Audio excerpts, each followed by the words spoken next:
welcome to the Golden Hour. I am Golden Duffy, your host, and I have an incredible guest today. I'm super excited for a conversation that I feel I really haven't done justice to in the past. I really haven't focused on a conversation that I think we need to shed some light on this particular subject so that we can start embracing life from a whole new energy field.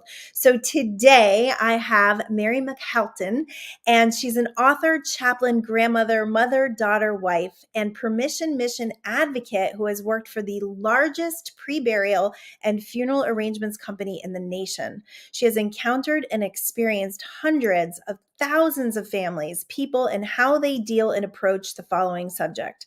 Something we know 100% of the time will happen to all of us. Can we give ourselves permission to talk about, remember those who have passed on, and embrace their lives to enrich our own? Let's break the silence and start to appreciate our own mortality and fill our lives with more gratitude through the experience of our beloved members that are no longer with us. Please help me welcome Mary. Yay! Thank you, Golden. Hi, Mary. Hi.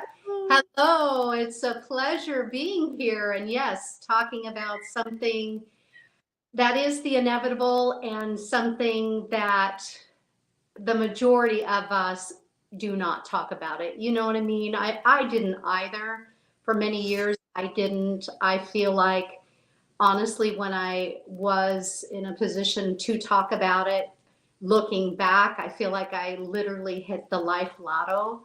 And I have been on this journey for 9 years now and never looking back and no regrets. And also just becoming more comfortable as a grandmother and a mother and hopefully great grandmother and even great grandmother one day. Like, I'm looking into some future here, and exciting when I think of it that way versus, the majority of us think of death as something that is, just not important to talk about.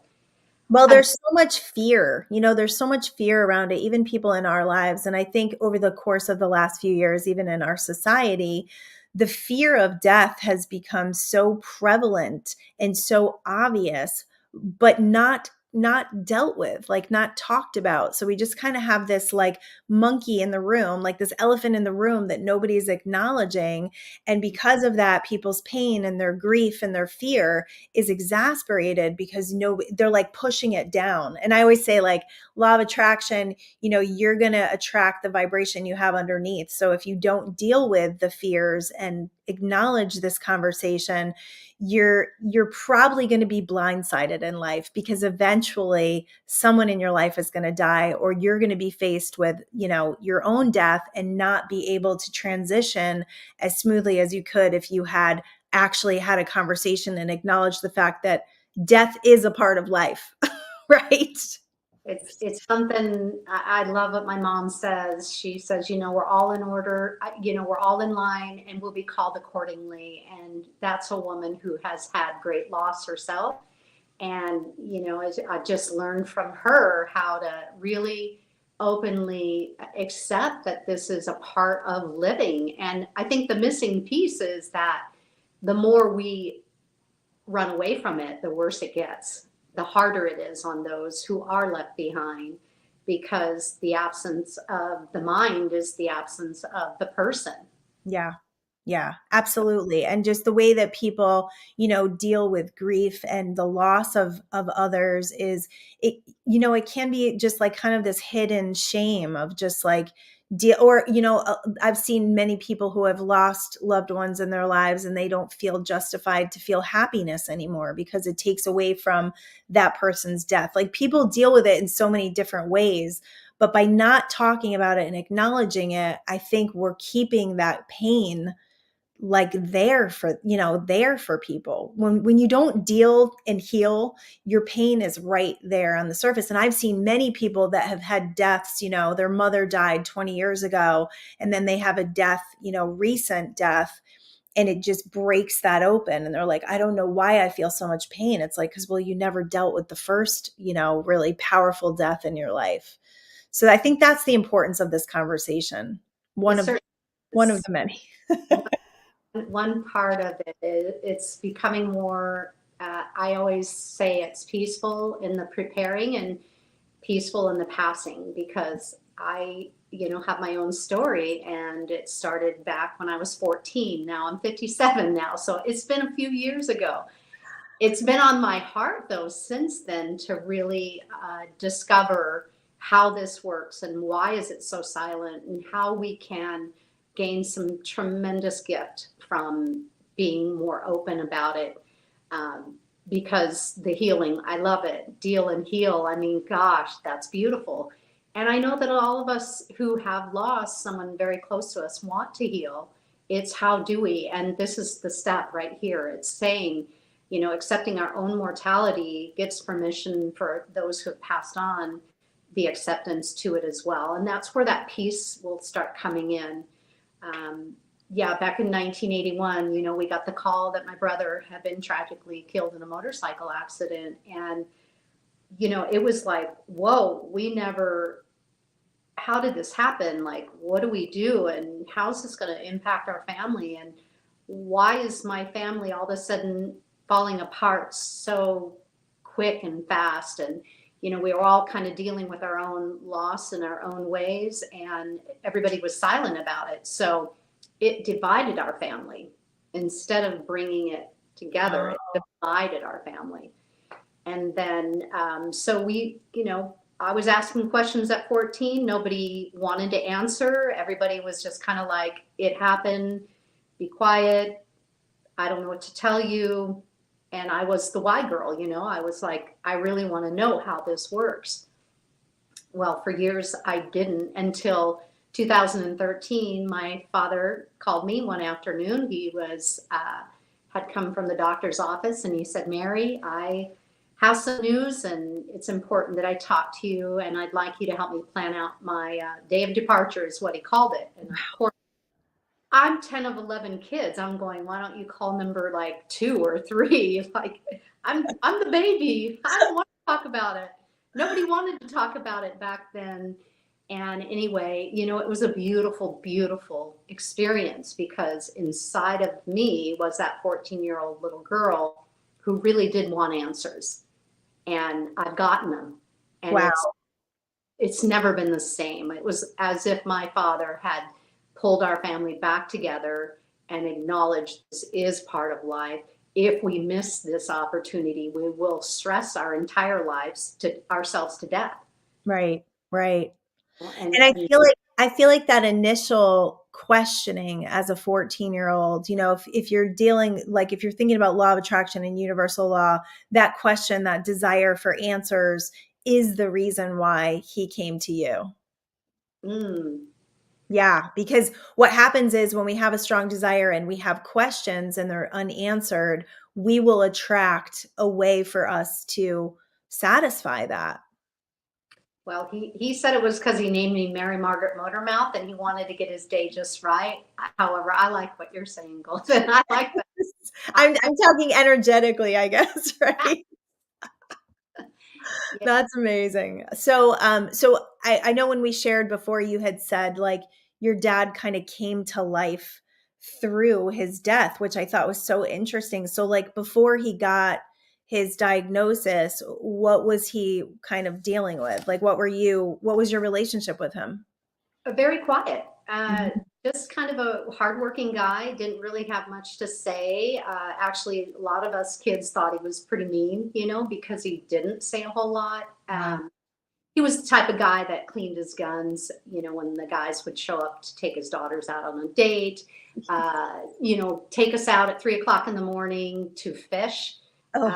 Raining, and we're like, oh my gosh, why are we doing this? Well, day of his service, here we are all by the water. It's very calm and very peaceful, because that was his request, to have it near water. And it was like, oh my gosh, he was teaching us how to take a moment of silence, like take a moment, break from the everyday fast life, and enjoy some peaceful fishing, whether the fish are biting or not. Right. You're gaining something from that. And gosh, it was so beautiful. And I just, like I said, I mean, I saw a man go from a person who didn't really give himself permission to speak to all of a sudden becoming this lively man who talked to a lot of people, made amends, shared what he wanted to share, how he grew up as a child. We'd never known his childhood story. And of course, there was some really hard things to hear about his childhood story. So I think it gave us a way of understanding him better, to accept and love him through his soon to be passing. I mean, Wow. greatest love came at the end, Goldyn, he's my stepfather. And I actually had a moment to call him dad. Wow. It was so weird because the fact that people said, well, he's not your real dad. And I was like, no, he's my dad. I mean, he's really been there. So I asked him if I could call him dad the last few weeks, and it was beautiful, but it was hard because Wow. that same feeling that we get to not talk about death is the same feeling of me not wanting to say, hey, can I call you dad? Because it's unnatural. It's going against the grain. It's what we've learned, but yet, gosh, my true, authentic heart wanted to let him know that I was grateful for his service as a stepfather, for his love. And, I'm so glad that Wow. I didn't listen to what I was taught and did what I wanted to do, and that was just call Yeah. him dad at the end. And it was beautiful. And the same thing with not talking about death. People go, oh, don't talk about that, it's depressing, or you don't want to talk about because it might happen, or my goodness, it's morbid. No, it's really not. I'm going to be the first to tell you that it's not, unless it's just left alone. Yes.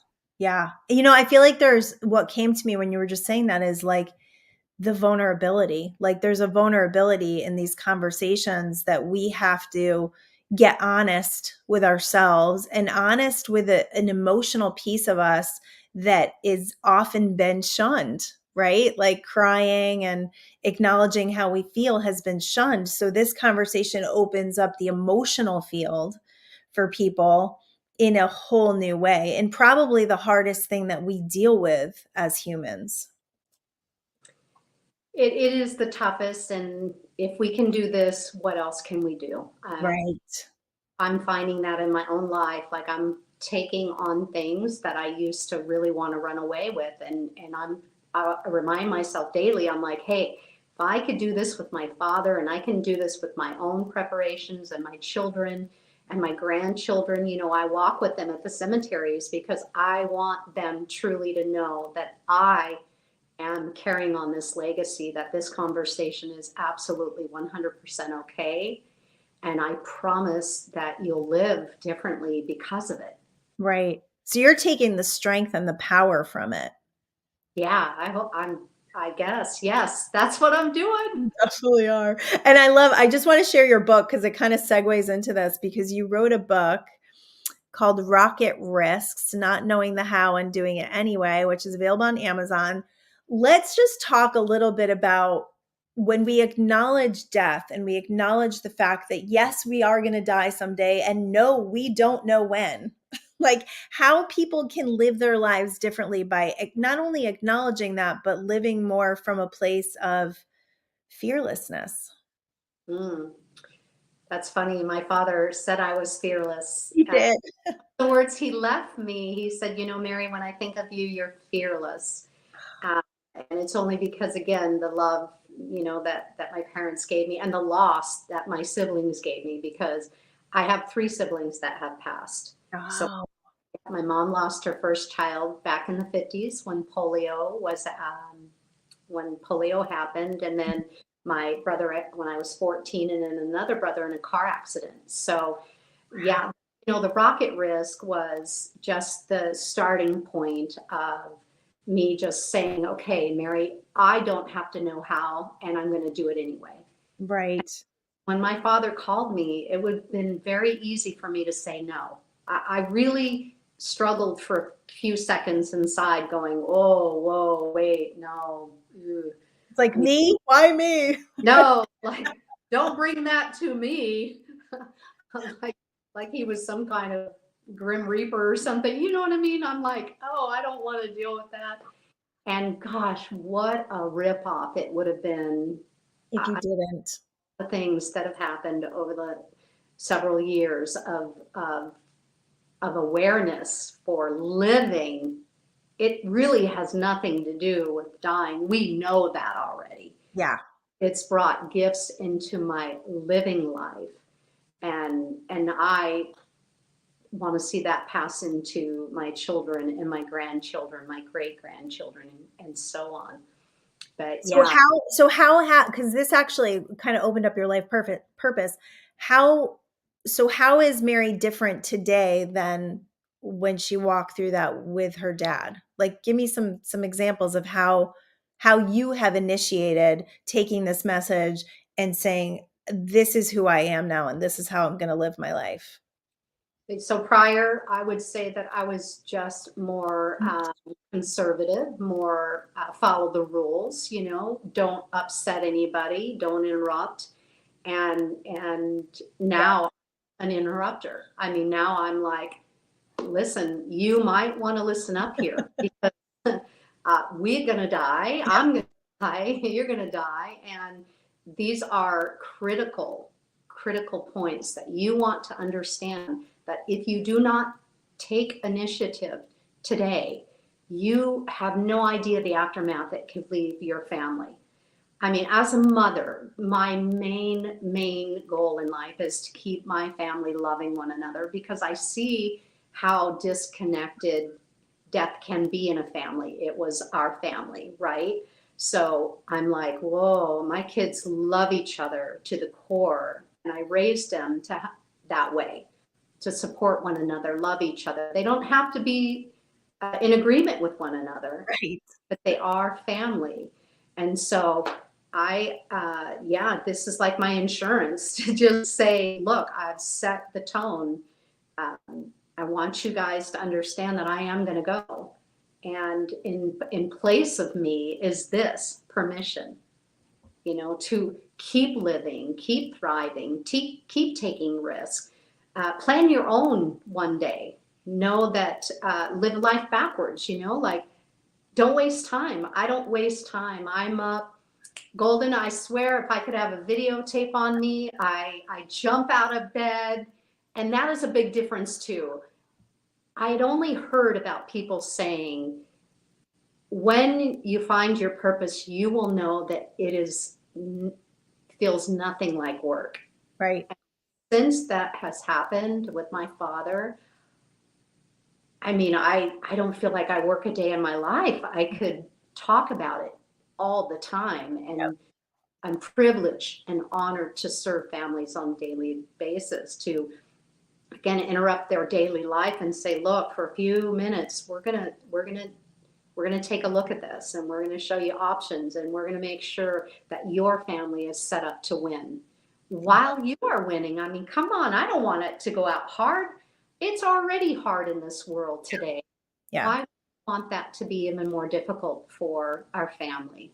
Well, and I do think, not acknowledging it and not having the conversations does make it more difficult. I mean, we've had several family members die with no access to their accounts, and the estates were not set up, and there was no life insurance. And, so then you're like scrambling to try to figure out, okay, how are we going to have a burial for this person or a cremation? And because of that, we're locked out of bank accounts, and there's all those little moving parts that were never dealt with because nobody wanted to have the conversation. Even though the person was sick for a while and we knew it was coming, there still was not that acknowledgement that would actually make that transition of death easier, just from a real world perspective, not to mention the physical piece of it, of saying, like my uncle Johnny passed and he was sick for a while. He was my husband's uncle, but I was very close to him, and just saying, like, Uncle Johnny, like, I love you and I know you're going to go and it's okay. And we've had a great time together. Like, that was never a conversation. So there was no, finality or even appreciation for him to be like, this is how I feel about you. So that Yeah, feels undone. the gap between, from a person who's, you know, in the hot seat, who's maybe battling a serious illness, or knows that their time's limited, to the people on this side who, again, don't want to talk about it. Man, there's a huge gap. And Huge. they're struggling, and so are we. And, Permission Mission is going to close that up Love it. so that they're okay to acknowledge, yes. I mean, they almost feel guilty for dying. Yeah. How sad is that? Yeah. That, No, that it's we true. have made people feel guilty that they have died. I mean, I was guilty. I thought my brother, I was like, man, he got ripped off. He was so young. And the truth is no. I mean, there's evidence every single day that we see that people don't go if it's not their time. Yes. Yeah. They go when it is their time. And it's just the plan. Like my mom said, we're in line, we'll be called accordingly. And that's just how it's going to go. And so I'm like, all right, well, I'm in that line. So, hey, I don't want to be missed. If I'm in the line, I don't want to be missed. And Right. I want it to really be just a statement that my life mattered and my death does too. Yeah. Yeah. And I think that's the negativity around death, that people end up, having so much pain and grief because they do think someone was taken too soon. Or I think my aunt was dying from pancreatic cancer when she was 58, and she was like my second mom. And I remember, like, I felt like life was never going to be the same without her. You feel like your life has been altered. And I remember, like, we couldn't talk about her dying because there had to be a miracle. Like, some miracle was going to come in and save her life, even though I've never known anyone to survive pancreatic cancer. Like, if we actually acknowledged her death, it meant she was going to die, but she was going to die. So not acknowledging it made everybody feel like you couldn't really talk. Like, you couldn't really talk to her about the reality of it, which made my grief so much more intense. Like, when I actually went to her funeral, I was like catatonic. Like, it was so devastating. But again, nobody talked about it, Well, she's here with you talking about it today, girl, because I mean, how many people would actually have me on their show talking about death? Come on. So your aunt is with you today, and I know that she's encouraging me. She's encouraging you, because people who do pass really want peace, Yeah. for their family. They never want their family to feel bad or guilty or not able to live. Right. Because a lot of families who kind of take on the role of dying too with their loved ones who pass. And I know that that's not what they want, but it's the lack of education on our part, or the lack of conversation and, the logicness to it all. If we learn this in advance, then we're never going to be prepared for anyone passing, but we will be better equipped to understand and also let things be handled accordingly. I tell everyone, you're forced or you're fortunate. Yeah. And that's just the bottom line. You're going to be forced or you're fortunate. And I want people to be fortunate. I want them to feel that things were in line and their families taken care of. And because that's really how I felt doing my dad's service, was he really was my dad to the very end. Almost like that feeling when, like you're going to go out and you have no freaking gas money, like none, right? But you want to meet your friends downtown, and that, the car needs some gas, and I've asked him a million times. And then the one time he says to me, Mary, here, he hands me like $40 and he says, this is for gas. And I was like, oh, I felt so loved and so taken care of. That's a very similar feeling when he passed. Me and the family, we just felt so incredibly fortunate that we said what we wanted to say. We did what we wanted to do. He did important things at the end. I mean, like I said, it was night and day. Yeah. For a man that I knew all my life. And then all of a sudden I'm going, who is this guy? Wow. That's incredible. That's So really incredible. I'm like, I want that. I want that. Like That now, experience. like Yeah. till I die. Like I'm not stopping because that was incredibly beautiful and Right. meaningful and purposeful and all the things that I think all of us are desiring to have in our lives. Happiness. I mean, come on, we're all like searching for it, and I want it, and I don't have it every day. I have it more Yeah. because I'm going, yeah, life's you know, knocking at my door one day to say, hey, this is it. Yeah. So it's perspective, right? I remember I was part of a Catholic church for a long time, and I would go to funerals just to gain perspective on my own life. And people were like, well, why do you go to funerals of people that you barely knew? And I'm like, because it makes me aware of the fact that we have this life and that we should be grateful for the life that we have, and that eventually we're not going to have it anymore. And I think it makes us more grateful for the people in our lives. Like, we don't take people for granted when we have the idea that we don't know, like, we've all got this timeline and we don't know what it is. And I think many times people live their life experience not being reflective of that. Mm. I bet you cried too, and you didn't even know them. But those funerals, Oh yeah. you Oh yes. were Oh so yeah. Oh yeah. connected too. That's another thing that's so important today is, I walk around a lot and I'll say hi to people, and some people aren't really connecting, right? Our phones and everything gives us permission not to. Yep.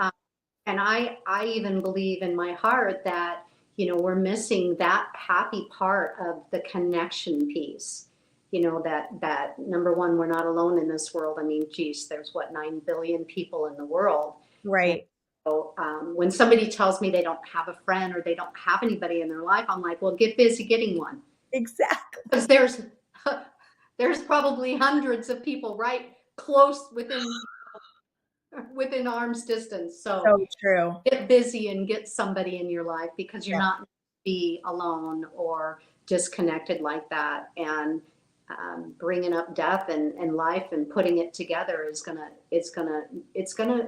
absolutely make people think differently about it.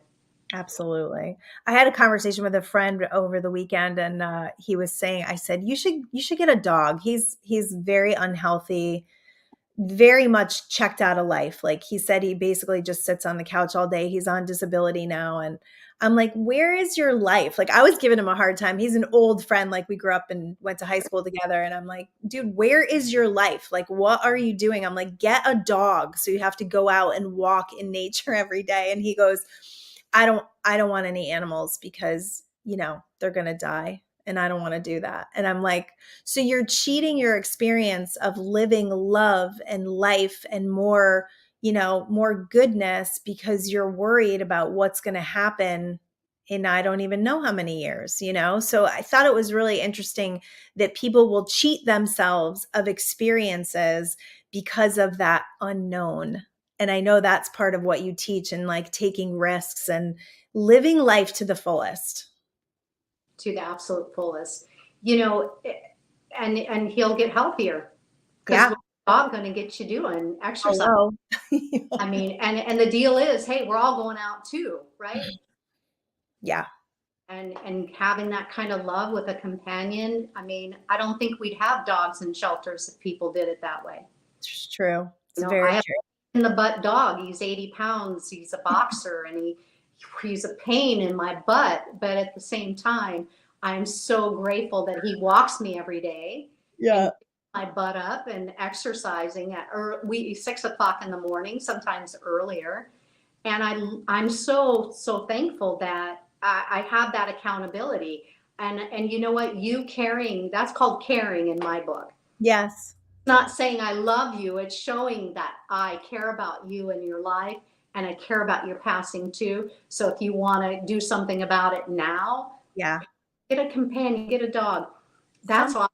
Well, then I'm gonna use that, girl. yeah. I mean, well, and it's I can call up and say the same thing. I'm gonna borrow it. I think we're very similar in that way. Like, Mhm. I'm just not letting people get away with stuff anymore. I'm just like, well, why would you live like that? Like, what are you doing on your couch? Why are you on your couch all the time? Like, Yeah, you yeah. know, Always don't it's you see me in bed for more than a day, you better come get me out, drag me yeah, out. definitely, definitely. So what would you say to people that are, that have a substantial amount of grief that they've never like dealt with, and then they have, like, how do you help people to navigate that process of a diagnosis of a loved one or something like that? Like, what's some good advice for people? Okay, the very first thing, and it sounds very like almost too simple, is acknowledge our own mortality. Yeah. Because once you do that, like when I made that connection with my brother, and also learning like life doesn't last forever and that I'm going to die one day too, it had me living and thinking differently right away. So that is the very first thing I tell people is it's not to not acknowledge that you're in pain, because I think you can be in pain. I think before that though is acknowledging our own mortality. It's going to start sinking in so that there's that healing part. You're starting to deal with the fact that I'm going to go too, and they have permission to go, and let them pass peace. Mm, Because the more at peace we are, the more at peace they'll be. The other thing is, the second most important too is, put a time limit on your grief. I love what my mom did. She always taught us kids, if her bedroom door was closed, give her space. But if it was more than an hour, go get her. wow. And because, see, I'm 10 of 11 kids, and they're 8 still living. So I really took that and said, man, just put a time limit on that sadness, on that pain, because otherwise it will consume you. It can swallow you for sure. Yeah. So you put that time limit on it. And then the next thing is get connected. Get connected outside of grieving groups. I love grieving groups. Don't get me wrong. I Yeah. believe that death doesn't need to be behind doors or in dark rooms or Mm, around people who you can only talk to that will relate, because you have to understand that I'm at risk. I have yeah. 6 children. I have 9 grandchildren. I need you to talk to me who have lost. Yeah. Even if I haven't lost a child or a grandchild, I still want to learn from somebody who has. Yes. So Yeah. make your community wider. Get engaged and involved with people who, like me, like you, we want to learn more. Yeah. But for whatever reasons, it's kind of like it's over here, and it's only for those who have had the same loss, not realizing that, hey, we are at We're risk. all affected. So Yeah. those are the 3 things.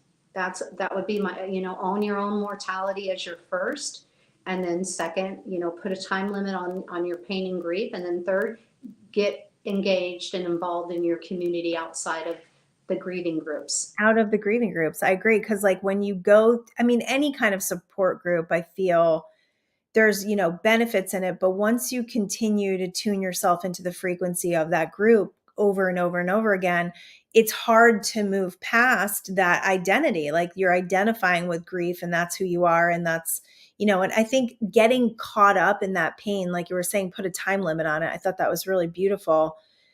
Absolutely will swallow you, because when you think about something tragic that happens and you allow it to be your everyday focus, like, you can't, and this is like, especially with mothers or fathers who have lost children, I know that's a massive loss. I've had a few clients who have lost children, and it's such a loss. Like, it's in having these conversations with people, you realize that, the powerlessness and the grief, how the grief blocks any kind of sign that they could get from that person because we know like death is not it, right? Like we know that there's something on the other side. I mean, scientists have proven this, that there's something else out there and that death is not the end.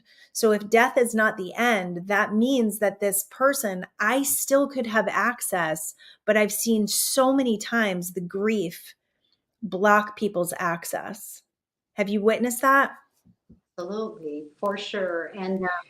the thing that I also invite people to share is, the myth around that, children should outlive their parents. Mhm. Well, it's not necessarily true for someone like my mother and someone like your clients who you work with who have lost children. They have permission to go too. Each and every one of us have permission to go. It's not how we go, it's when we go. And if we can wrap our world around that mindset, I know that they're not going to live in guilt and fear of even, a lot of time. I mean, my mom, she became fearful of losing another child. So obviously the protection part of it was a little overwhelming, but I understood it, right? Because however, it was because she also was told, that children should never pass before her, and we're changing that. My mom is part of the reason that this is called permission. Yeah. Just a quick story on her was Yeah. she had no one to talk about her first child who died at 9 months old to polio. And it was as if Wow. it happened and then it never was discussed again. We often would bring up Sheila's name. And again, it was just like, yes, she passed. She was a child. We had one picture of her. She was just beautiful, big, huge, round eyes. And it was never spoken about until one day, mom called me, and I live in Las Vegas. She's in Illinois. She says, Mary, I want you to fly out here with your sisters, and I want to talk about Sheila. Oh, well, Yeah, because I was like, whoa, what does she want to talk about, So we go out there, we fly out there. It was actually Thanksgiving Day a couple years ago. I got out of cooking. I was so excited. Like my mom wants to talk, good. okay? Gotta I'm go. going. It happens to be Thanksgiving Day. Sorry, kids. You're on your own. Uh, We get there and we're sitting in the floor, and mom's just as calm as can be. And she told us everything. She told us from that morning when she knew in her heart something was different, because she had always heard Sheila playing in the crib at 9 months old. You're up, pulling yourself up, and you're shaking the crib when you're awake. And she said she could hear her, but she didn't physically, like she couldn't hear her making noises like moving around. She heard her voice, her little sounds, mhm. how she said her legs were heavy walking down the hallway.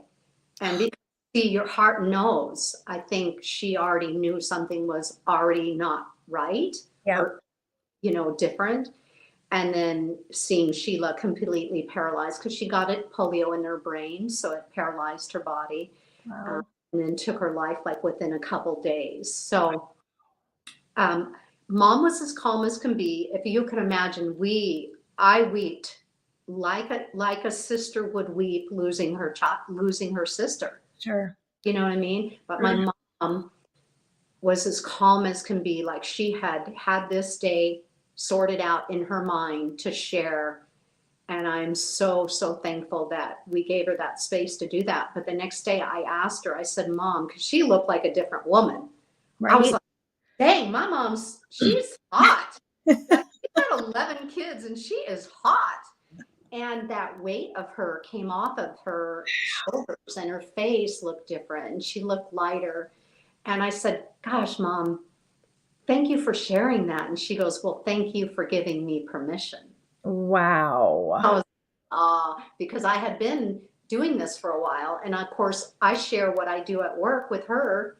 And then one day it was on her heart to go, I'm going to share this before I pass. I'm not dying with this. Wow. That's incredible. How healing for all of you. Oh, it was awesome. That's amazing. Yeah. So Wow. she's part of today too. Yeah. She Yeah. was and working in my life without me even meeting her. How crazy is that? That is absolutely amazing. And what a testimony to actually having a conversation. I have a client who lost her daughter-in-law on like 2 days before Christmas. She was killed in a car accident. And her grandbabies were in there. Her grandbabies are okay. They have some definite issues. And I remember her saying that she had this, and she probably still has it. It's been, only a few months, but this fear. And I remember after talking to her and really acknowledging, and her daughter-in-law was pregnant, so she lost a grandchild as well. And I remember her telling me about this, and I remember feeling this. In fact, I bought my girls these little angels to hang in their car after that, because for Christmas, because I was like, that feeling, that fear of like suddenly losing someone so pivotal in your family. And she said that she started to kind of carry that around, and I picked up on it and I started to feel it as well, like where it kind of stressed me a little bit, where like the girls would go out and I'd feel this stress, and my husband as well. It's like, we just don't know. So if you live from that fear, like how can you take something that happened so traumatic and not transfer that into your life and create from that fear? Is it just accepting your own morality? Does that help? Yeah, it's just the acknowledgement and the acceptance of I myself will go one day, and they will too. And so again, not knowing the how and doing it anyway, because we don't want to project that fear onto our children to not. No. We want them to be cautious. I mean, there are rules, I always say, look, I've got people who want to go and they're not going, and I have people who don't want to go and they're going. Yeah. And Yeah. so unless you're going 100 miles down the road without a seatbelt, or, without even a car, I mean, a motorcycle, like you're going to go. I Right. think for the most part, though, we are conscious. We can do a better job at being more conscious of our mortality, so that we think a little different in the morning. I call it the 5-second rule. I wake up and I go, today could be my last day. Wow. And then I go on my way. I'm Wow. a better driver. I say sorry quick. I, just listen better. So there's really neat little things that they're little nuggets that we can implement in our daily lives to better live. Yeah. You Yeah, know, I had a moment this morning. I was having a little moment and I witnessed something that shifted me immediately into gratitude. And I realized that like when you wake up and you focus on the gratitude for life and the fact that it is precious, right? We have this precious life that, a lot of us, many of us are wasting time just scrolling phones and disconnecting from our loved ones. When you really connect with that, life is precious. How different your day, your relationships, your everything, how different everything becomes. it's certainly not as wasted, Right? right? Because we're consciously alive, and planning our it's not planning our death, it's planning the life well lived. Hmm. One of us, we have our chance to do that. Our choices daily are what are going to matter. Has And it changed what you do as far as like people pleasing or having obligations to people? Like, has it changed that for you? you know, people pleasing. I mean, I'm a peacemaker. I'm 10 of 11 kids. You know what I mean? Man, I was like the referee, like, hey, can we all just agree to disagree? Totally. So I think I still have that. I'm just not as tolerant when it comes to this, Yeah. because you're wasting my time to Mm. not want to participate in a very important topic and a Mm. very important subject that's going to impact your family, and it's going to also impact me. Because I've had the family where I've gotten a call at 8:30 at night where the young lady's screaming, kids in the background, and she's like, I have your name, I have your card, I think you helped my mom, or you helped my mom, and she's passed away. And I had to call her back. I said, I've got to look and find out, that she was pre-planned or not. And unfortunately she wasn't. And I had notes that I had called her up and many times and said, Right. please, but some people just are not going to do it. And that's not what I'm talking, like, they're just not going to do it. I understand, like, I have to just understand that.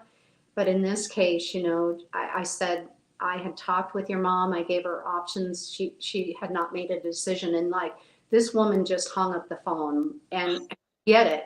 But I took it personal. Like, I am on a mission now that I will do everything. I Right. will knock your door down. I will not be ignored.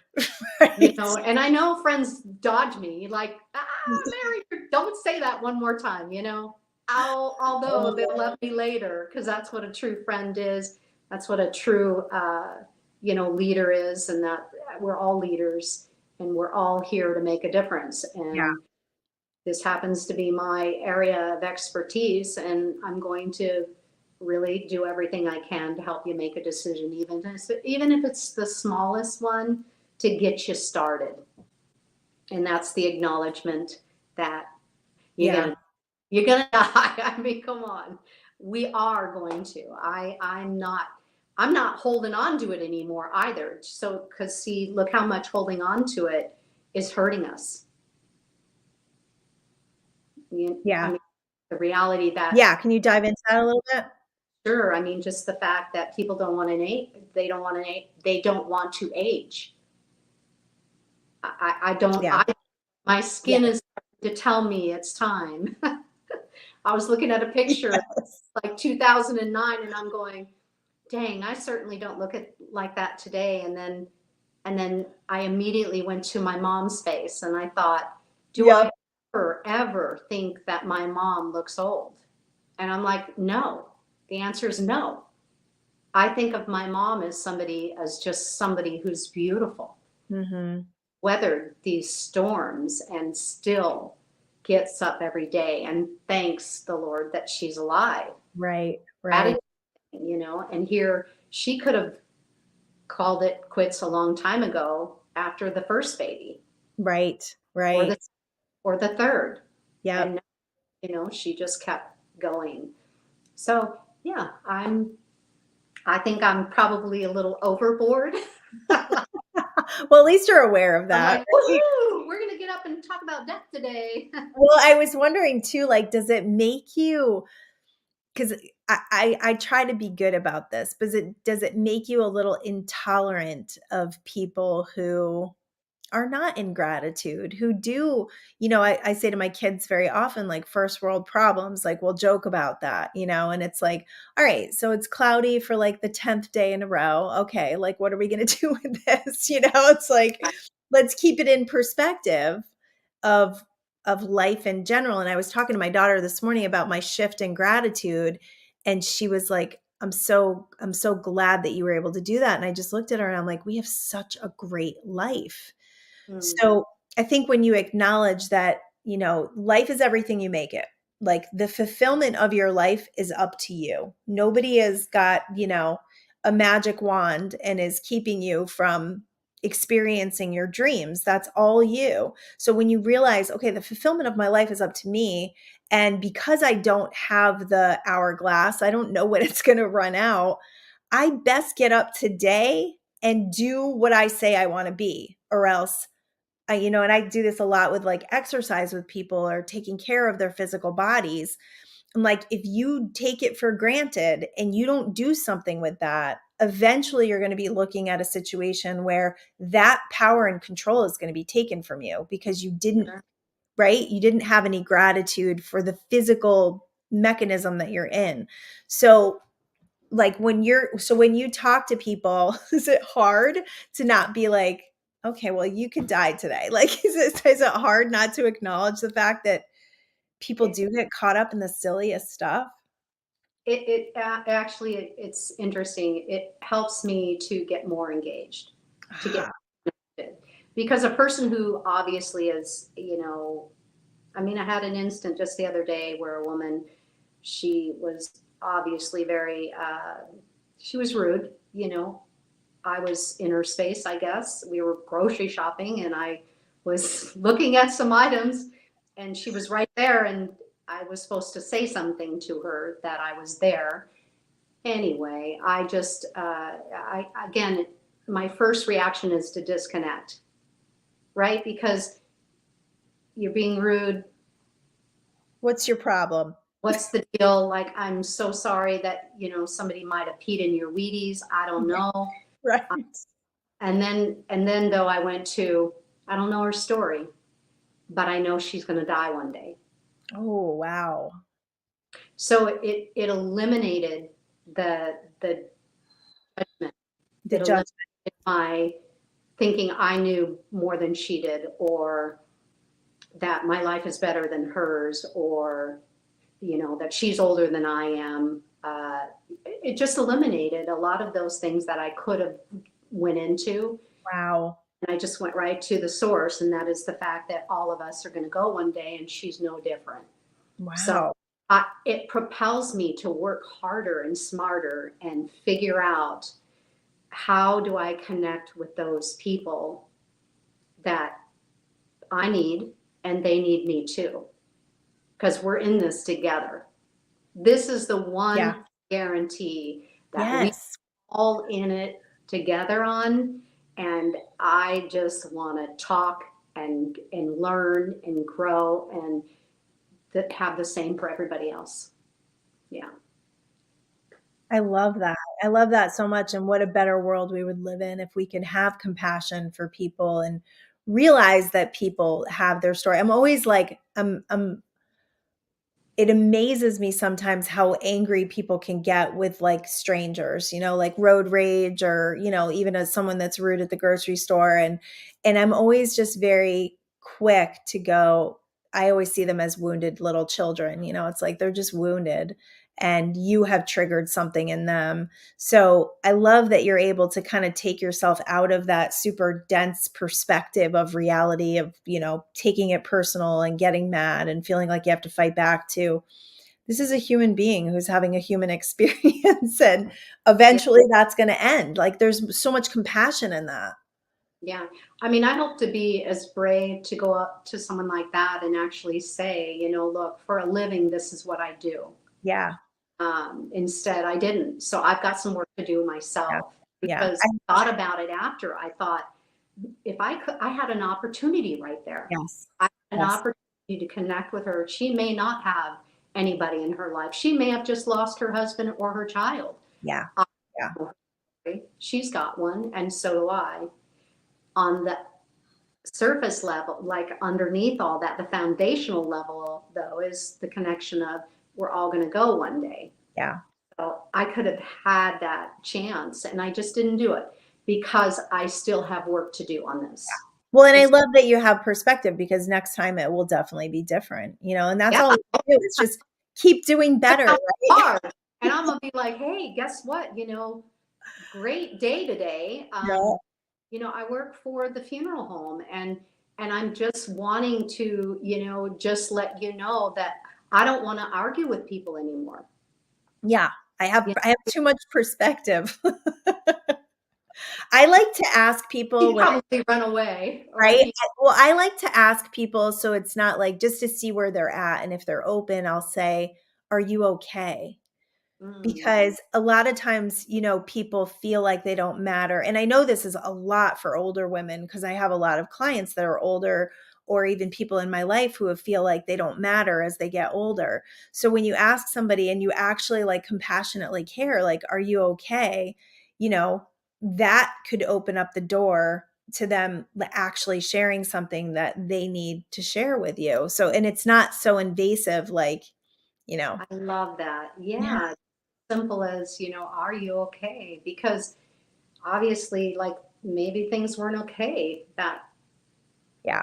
A lot of Oh, times I think too, people that are really rude and they're in pain, like physical pain. I've noticed that like even when I have a headache or whatever, I'm not the same loving, giving person. So I always think, there could be back pain or there could be, emotional pain. But if you say, "Are you okay?" It kind of shifts them out of it and makes them realize what they're putting out into the world, could give them a little bit of awareness. Sure. Yeah, I mean, I love it. But we're all learning, we're all It growing, is, we're all doing the best we can. So, we are, and that's enough to get yeah, us, you know what I mean? We are, and it's just Maya Angelou, that quote about, the more we know better, the better we do. And this yeah, is one of those things that the more we know about, the better we will do with each other. absolutely. All right, so we have a couple of minutes left, 2 minutes. What Awesome. is your best advice to people in general? Let's just take it for life. Like what's our life advice? Life advice is, it is precious. That's not just a throwaway word. You Mhm. know, pull up precious in the dictionary. Every second, every moment, we have an opportunity to connect with each other and see how precious we really are. I love that. And just hang on to that. I'm I'm in this with you, and I Yeah. want us to just go out with a bang Yeah, and definitely. prepared so that our generations behind us are going to appreciate our honesty. Yes. Yes, I love that. I'm trying to get, oh, there's your YouTube channel. I want to make sure people can connect with you. And I love the idea of waking up every day and asking ourselves, like, how can we value life and how can we live our truest fulfillment? I think that if we start living life from that perspective, we would go out and experience more and attract more and be more and then inspire others to do the same. It's all we got. We Yeah. got a shot. And we're all teaching one another, whether it's good teaching or bad teaching. We're all students learning, right? So true. So thank you for all that you do. I think it's amazing what you're doing, and you can connect with Mary on YouTube, or I did put up her Facebook channel. But thank you so much for your time today, and I can't wait to see what's going to happen. I think that we have more goodness to come together. Absolutely. It's been a real pleasure. Thank you, Goldyn. Thank you. Okay, stay here. All right. Well, thank you all for being here on our incredible conversation of death and where we need to go and what we need to do to live our life to the fullest and to become more. Love y'all. Peace out.